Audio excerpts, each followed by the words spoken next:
Alors, Monsieur le député de Berthier, je crois que vous avez encore quelques minutes. Vous disposez de 3 minutes 10 secondes pour terminer votre intervention. La parole est à vous. Merci, Madame la Présidente. Alors, j'ose espérer que l'heure du souper nous a permis de refaire le plein d'énergie.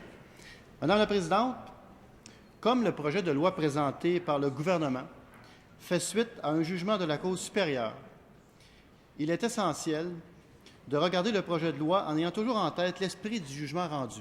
En effet, les efforts, les coûts et l'énergie déployés dans cette cause par les parties impliquées exigent que nous soyons des plus vigilants afin d'éviter tout risque de procédure judiciaire supplémentaire. Déjà, différents intervenants entendus lors des consultations particulières ont remis en question la constitutionnalité du projet de loi et ont avisé le gouvernement qu'il contrevenait au jugement rendu. Le projet de loi 8 ne permet pas une véritable négociation d'une convention collective. Le problème que pose aussi le projet de loi 8 est qu'il ne permettra pas d'établir un contrat collectif de travail. Et si tant est qu'il le permettait, quel statut aurait ce contrat? Parce que n'étant pas une convention collective au sens du Code, il serait impossible de le mettre en œuvre. Il n'y a pas de mécanisme de règlement de grief et toute la difficulté est là. Un dangereux précédent sur le plan sociétal, Madame la Présidente.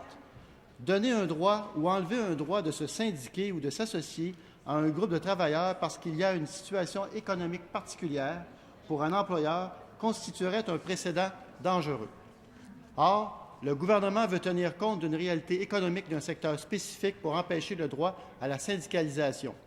À ce sujet, le Conseil du patronat demande une réforme du Code du travail dans l'esprit du projet de loi 8, Madame la Présidente, rien de moins. Ce que nous avons devant nous aujourd'hui, c'est un projet de loi qui institue un régime d'exception et ce régime d'exception devrait répondre à 2 enjeux majeurs. Devrait viser l'atteinte de 2 objectifs, soit la pérennité des entreprises agricoles familiales et la protection des travailleurs vulnérables. Or, il apparaît à sa face même que le projet de loi 8 n'atteint pas l'objectif de protéger les travailleurs vulnérables.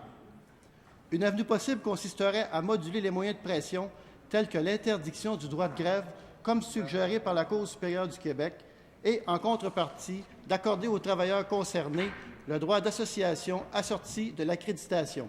Cette approche serait de nature à concilier les préoccupations et points de vue des divers intervenants concernés, tout en respectant le cadre légal et en évitant de futures contestations.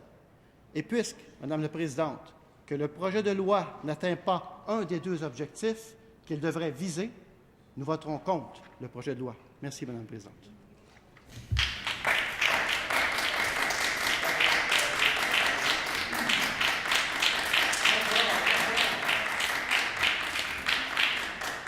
Alors, je vous remercie de votre intervention, Monsieur le député.